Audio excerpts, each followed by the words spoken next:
आखिर कौन सा है? लड़की का अपना घर। तुम्हें कितनी बार बताया है, मेरे तैयार होने से पहले मेरा नाश्ता तैयार हो जाना चाहिए। शादी के 25 सालों बाद भी मुझे क्यों बार बार एक ही बात बतानी पड़ती है? लता, तुम्हें क्या है? तुम तो आराम से घर पर रहोगी, मुझे काम पर जाना पड़ता है। तुम हो कि हमेशा बेवकूफों जैसी हरकत करती हो। अगर तुम ये जानबूझकर करती हो तो याद रखना, मुझसे बुरा कोई नहीं होगा। आज भी प्रशांत का पारा चढ़ा हुआ था। इन कटु शब्दों में अपना गुस्सा उतारते हुए, गीला तौलिया कुर्सी पर फेंकते हुए प्रशांत गुस्से से लता की तरफ देखने लगा। लता के लिए प्रशांत का ये बेवजह का गुस्सा कोई नई बात नहीं थी। वो महीने में 3-4 बार ऐसे ही लता पर बरस पड़ता था। पहले पहले लता उसका विरोध किया करती थी, लेकिन जब कई सालों तक प्रशांत में कोई बदलाव नहीं दिखा तो लता ने खुद को ही बदल दिया। अब प्रशांत के कुछ भी कहने से लता को कोई फर्क नहीं पड़ता था। प्रशांत की हर बात वो चुपचाप सिर नीचे झुकाए सुन लेती थी। शादी के पहले 5 साल तक लता ने पूरी कोशिश की थी कि प्रशांत को बदला जाए, लेकिन फालतू का गुस्सा करना और बाद में लता को भला बुरा कहना, यह मानो जैसे उसकी आदत बन गई थी।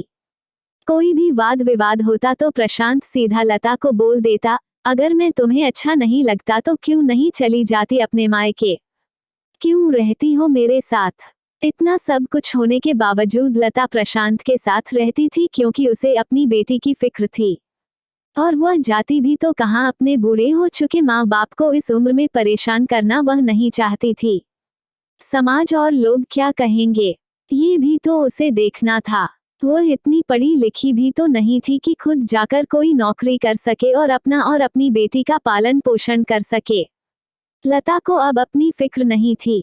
उसको फिक्र थी तो बस अपनी शादी लायक हो रही बेटी की। लता नहीं चाहती थी कि पति पत्नी के झगड़े की वजह से काव्या डिस्टर्ब हो। काव्या की पढ़ाई पूरी हो चुकी थी, उसके लिए अब शादी के रिश्ते आने लगे थे। कई रिश्तों को काव्या ठुकरा चुकी थी। 2-3 महीने बाद एक अच्छा रिश्ता आया। रिश्तेदारों और पहचान के लोगों ने भी लड़के के बहुत गुणगान किए थे। प्रशांत एक शाम अपनी बेटी के पास बैठकर उसे बताने लगा, काव्या, बहुत अच्छा लड़का है, पढ़ा लिखा है, बड़ा घर है, बहुत अच्छी नौकरी है। ऐसे रिश्ते बार बार नहीं आते बेटा, इस बार मना मत करना। काव्या अपने पिता से ज्यादा बात नहीं करती थी। शायद डरती थी या शायद नफरत करती थी, लेकिन आज वो अपनी पूरी हिम्मत इकट्ठा कर बोली, मुझे अभी शादी नहीं करना है पापा।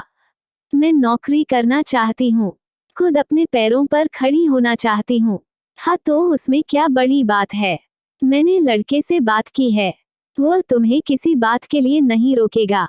तुम शादी के बाद भी नौकरी कर सकती हो, वो तुम्हें नौकरी के लिए परमिशन दे देगा। प्रशांत बोला, मेरा नौकरी करना या ना करना उसकी परमिशन पर क्यों डिपेंड रहेगा पापा? काव्या ने पूछा। मैं कह रहा हूँ ना, तुम्हें किसी भी चीज की कमी नहीं होगी वहाँ। ऐसे रिश्ते बार बार नहीं आते, इसे ठुकरा मत, बहुत खुश रहोगी तुम वहाँ। प्रशांत बोला, पापा क्या मैं उतनी ही खुश रहूंगी जितनी मम्मी इस घर में खुश है? काव्या ने तंज कसते हुए कहा, आज तुम्हारी जबान कुछ ज्यादा नहीं चल रही। प्रशांत गुस्से से आंखें बड़ी करते हुए बोला, पापा मुझे शादी ही नहीं करनी है, क्योंकि शादी के बाद अगर वह लड़का आपके जैसा निकला तो मैं क्या करूंगी?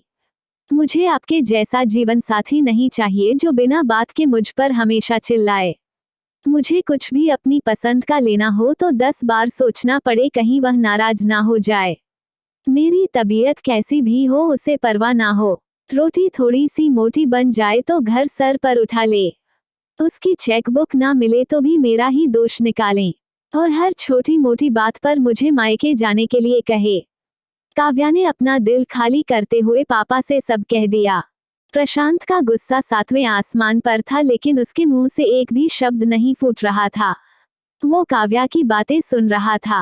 काव्या उतना ही बोलकर चुप नहीं हुई। आज पहली बार वह अपने पापा के सामने इतना कुछ बोल रही थी। पापा, आपने माँ के साथ हमेशा गलत व्यवहार किया है। आप अपने ऑफिस का गुस्सा बिना सोचे समझे माँ पर उतार देते हैं, कभी इस बात की परवाह भी नहीं करते कि उन्हें कैसा लगता होगा। आपकी बातें सुन सुन माँ ने अपना स्वाभिमान खो दिया। प्रशांत आज पहली बार अपने किए बर्तावों को महसूस कर पा रहा था। वो इतना ही बोल पाया, जो तुम्हारा मन है वो करो, मैं तो इतना बुरा हूं ना। काव्या ने प्रशांत का हाथ पकड़ा और बोली, पापा मुझे सिर्फ एक सवाल का जवाब दे दो, क्या आप चाहेंगे कि मेरा पति आपके जैसा हो? अगर आपका जवाब हाँ है तो कर दीजिए मेरा रिश्ता आज ही, और ना है तो मुझे आत्मनिर्भर बनने दीजिए। प्रशांत कुछ भी ना बोल पाया और वहां से चुपचाप बाहर चला गया। आज उसे लता के सामने जाने में शर्म आ रही थी। चलते चलते उसकी आंखों से आंसू बह रहे थे। प्रशांत ने आज से अपने आप को बदलने का निश्चय किया। अगले दिन से लता ने अपने पति में काफी बदलाव देखा। वो सोचने लगी कि जो हिम्मत काव्या ने दिखाई है, वो हिम्मत अगर मैं पहले ही दिखा देती तो शायद आज परिस्थिति कुछ और होती। अब काव्या पढ़ लिख कर अच्छी नौकरी करने लगी थी और 3 साल बाद उसके लिए एक अच्छा रिश्ता आया और उसकी विदाई पर प्रशांत बोला, बेटा तू हमेशा खुश रहेगी क्योंकि तेरा पति तेरे बाप जैसा नहीं है। प्रशांत की यह बात सुनकर लता और काव्या की आंखों से आंसू बहने लगे। दोस्तों, हमारे समाज में औरतों को भले ही देवी का दर्जा दिया जाता है, लेकिन वो स्वतंत्रता नहीं दी जाती जो उन्हें देनी चाहिए। उन्हें बचपन से ही बताया जाता है कि वो पराया धन है। स्कूल से आने में देर हो जाए तो पिटाई मिलती है। मोबाइल पर बातें करते हुए दिख जाए या खिड़की से झांकते हुए दिख जाए तो शक किया जाता है।